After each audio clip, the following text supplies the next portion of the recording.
Kewangan Islam terus memainkan peranan utama dalam sistem kewangan negara Brunei Darussalam. Ini memberikan negara kelebihan perbandingan yang unik sebagai hub kewangan Islam yang khusus, terutama dalam kewangan suku, pembangunan pasaran modal patuh syariah dan inovasi fintech Islam. Ini dijelaskan oleh Menteri Sumber-Sumber Utama dan Pelancongan semasa acara tinjauan pasaran Bank Islam Brunei Darussalam PIBD. Majlis berlangsung di sebuah hotel di Jerudong yang berhormat Datuk Seri Setia Dr. Awang Haji Abdul Manaf bin Haji Metusin selaku pengerusi Lembaga Pengarah Brunei Darussalam Central Bank BDCB berkata pembangunan pasaran modal Islam yang lebih mendalam dan pelbagai semakin penting. Apabila negara meneruskan agenda mempelbagaikan ekonominya, negara menjangkakan permintaan yang lebih tinggi untuk pembiayaan jangka panjang bagi menyokong infrastruktur, industri hiliran dan aliran pelaburan langsung asing. Juga diadakan ucap tamu oleh wakil dari sebuah firma perbadanan Amerika Syarikat. Sesi menghimpunkan para pegawai pengurusan kanan BIBD serta pakar dan klien untuk berkongsi ilmu dan menjalin rangkaian. Persatuan Alumni Universiti Islam Sultan Sharif Ali UNISA dengan kerjasama Pejabat Hab Kusawanan UNISA dan Pejabat Hal Ehwal Alumni UNISA menganjurkan program Alumnipreneurs Showcase 2025. Program sebagai satu platform dan wahana bagi menyokong serta memperkasa alumni UNISA yang sedang atau berhasrat untuk menceburi dunia kusawanan. Program diadakan di Dewan Auditorium UNISA. Hadir Datuk Seri Paduka Awang Haji Roslan bin Haji Muhammad Daud, Ketua Pegawai Eksekutif Bank Usahawan Berhad. Juga hadir Datuk Seri Setia Dr. Awang Haji Nur Arfan bin Haji Zainal, Rektor UNISA. 9 peserta alumni UNISA mengikuti sesi pitching bisnes. Program memberi peluang kepada para alumni untuk memperkukuh kemahiran kusawanan. Penganjuran program ini turut mencerminkan komitmen berterusan UNISA dalam melahirkan alumni yang berdaya saing, inovatif dan berupaya menyumbang kepada pembangunan ekonomi negara.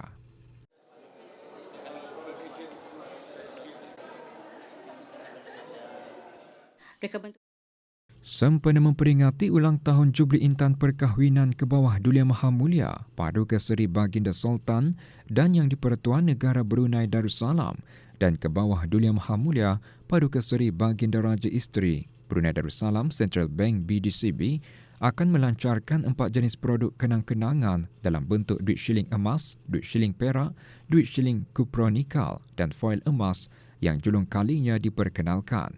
Perkara tersebut dikongsikan oleh Pengeran Maslina binti Pengeran Haji Mahmud, Pengarah Eksekutif Pengurusan Mata Wang semasa sidang media.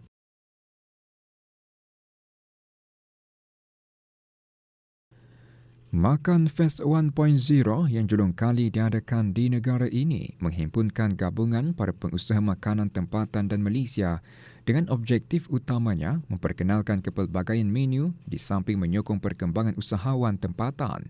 Diadakan di kawasan Stadium Negara Hassanal Bolkiah, acara berlangsung sehingga hari ini bermula pukul 11 pagi hingga 12.30 malam. Lebih 130 pengusaha menyertai acara yang menampilkan kepelbagaian pilihan makanan serta memberikan pengalaman unik kepada pengunjung. Sambutan yang diterima amat menggalakkan. Menurut pihak penganjur, antara cabaran terbesar dalam penganjuran acara adalah pengurusan vendor luar negara, khususnya dari segi logistik. Untuk make sure yang dorang itu benar-benar membawa kemari dorang punya produk dorang itu, menu dorang itu. So dorang memang fokus untuk make sure yang barang-barang dorang bawa tu semua sekali memang original dari sana. So itulah salah satunya cabaran yang paling besar.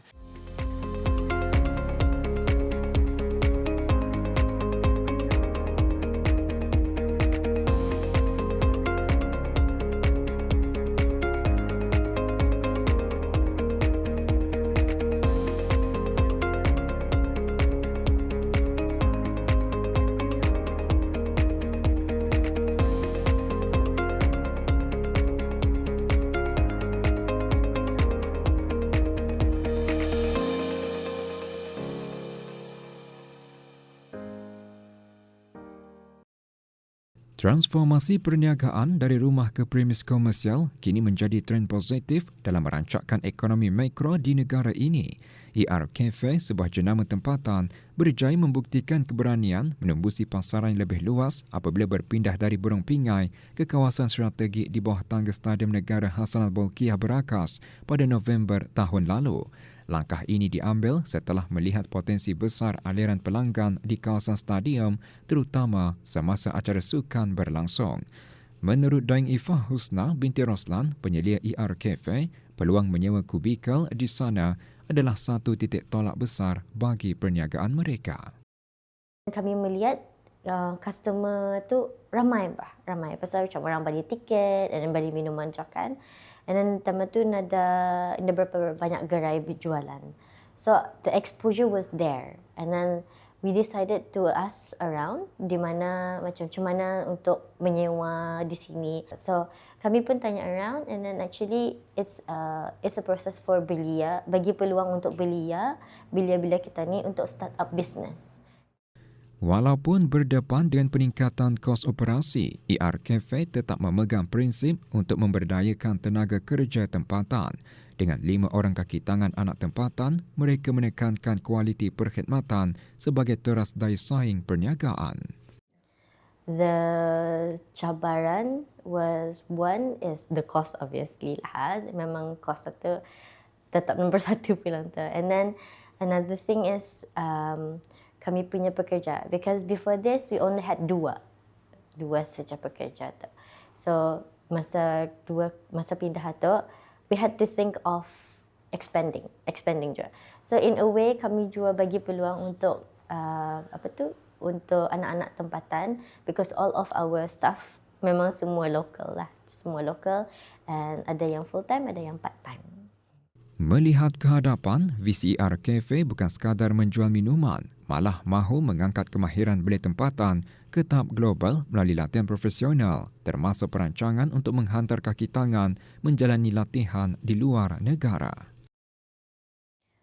Our harapan and our vision sebenarnya is not only to support the local, bukan sahaja membagi peluang pekerjaan kepada anak-anak muda, but it also kami ada menghantar training. Okay. Previously we did hantar orang training, tapi it was only di Brunei.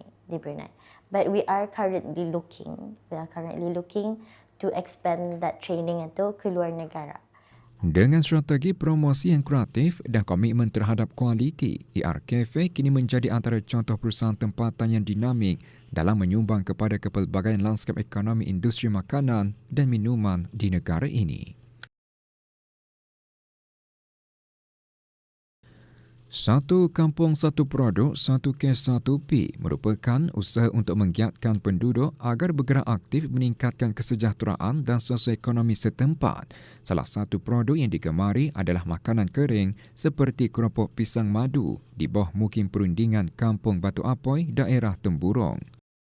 Syarikat Nurlino Enterprise menjenamakan semula dengan nama Syarikat Ayunda Enterprise, mengekalkan penghasilan satu kampung, satu produk, satu kes, satu P, produk tempatan dengan membekalkan makanan-makanan kering seperti keropok-keropok kering di bawah mukim perundingan Kampung Batu Apoi, Temburong. Keropok pisang itu ada tanam sendiri. Kalau tidak cukup kami ada beli di tempat yang menanam pisang lah, contohnya di Selapon. Karena kami di Sungai Liang membeli di mana yang ada orang tanam pisang, kami tanya-tanya yang dari pertanian lah. Kadang-kadang di bandar, ya begitu ada sana ada pisang, kami agak di Selapon, di Labu, di mana saya ada yang pun pisang kami agak. Dayang Nur Haslina menerima tempahan sekurang-kurangnya 1,000 hingga 1,500 kotak kerepek pisang setiap bulan, terutama sekali bagi mereka yang ingin menempah bagi sesuatu majlis. Para pelanggan juga dikendaki untuk membuat tempahan sekurang-kurangnya 2 hingga 3 minggu sebelum acara. Kami membuat sendiri, make it pun sendiri, ngumpak sendiri, semua sendirilah. Tidak ada pekerja. Kadang-kadang suami lah ikut membantu di dapur. Dalam sebulan itu kalau saya orang booking sampai 400-500 botol. Kalau orang kawin kadang-kadang 2.000 tuh orang kawin sampai 1.000, kadang-kadang 1.500 itu sebulan lah. Alhamdulillah yang booking itu ada dari Tutong, dari Kibi, semualah, semua daerah ada yang membeli. Yang mentelpon kami antar ke sana, kami MP di bandar. Inisiatif 1K1P bukan sahaja satu program pembangunan produk tempatan, tetapi juga satu simbol perpaduan kampung, satu ruang untuk membina jati diri masyarakat dan satu jalan ke arah membentuk komuniti yang progresif dan bersatu padu.